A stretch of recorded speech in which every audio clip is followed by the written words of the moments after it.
The emergency department process begins at the registration counter.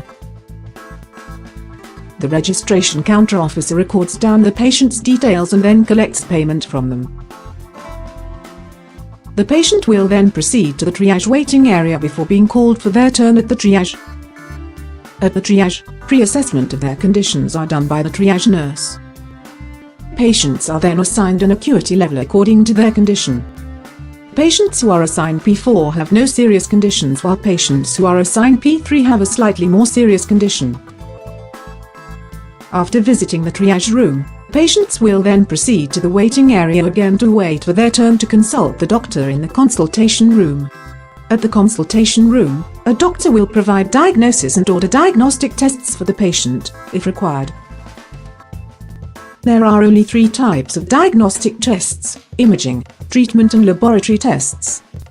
P3 patients will be assigned at least one test or any combination of these tests.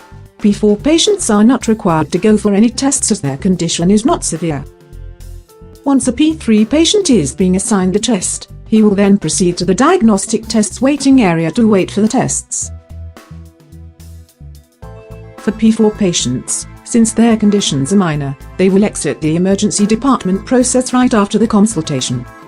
Once done with the tests, the diagnosed patient will then proceed back to the consultation room waiting area to have their tests results reviewed by the doctor.